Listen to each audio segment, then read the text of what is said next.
प्रायदीप times, मैं हूं आराधना नामदेव। प्रधानमंत्री नरेंद्र मोदी ने कांग्रेस पर मुस्लिम तुष्टीकरण की राजनीति का गंभीर आरोप लगाते हुए बड़ा बयान दिया है।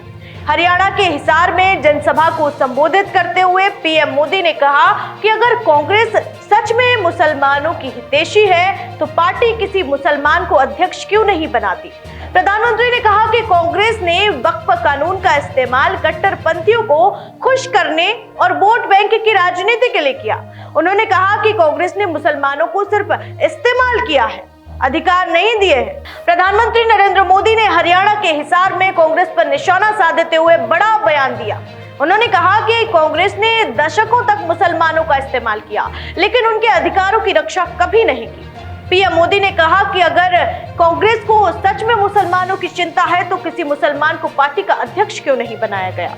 प्रधानमंत्री ने कांग्रेस के वक्फ बोर्ड कानून में बदलाव पर भी सवाल खड़े किए हैं और कहा है कि इस कानून का लाभ आम मुसलमानों को नहीं बल्कि कट्टरपंथियों और भूमाफियाओं को मिला। उन्होंने कहा कि कांग्रेस ने सिर्फ वोट बैंक की राजनीति को बढ़ावा दिया है और देश को गुमराह किया है। मोदी के इस बयान के बाद चुनावी माहौल गर्मा गया है और अब कांग्रेस की प्रतिक्रिया का इंतजार है।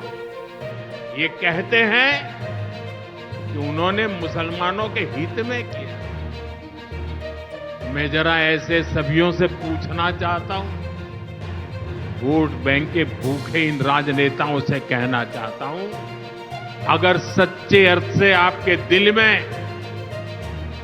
मुसलमानों के लिए थोड़ी भी हमदर्दी है तो कांग्रेस पार्टी अपने पार्टी के अध्यक्ष मुसलमान को बनाए। क्यों नहीं बनाते भाई? संसद में टिकट देते हैं 50% मुसलमानों को दो, जीत करके आएंगे तो अपनी बात बताएंगे। लेकिन ये नहीं करना है। कांग्रेस में तो कुछ नहीं देना है। देश के नागरिकों के अधिकारों को छीनना और देना, इनकी नीयत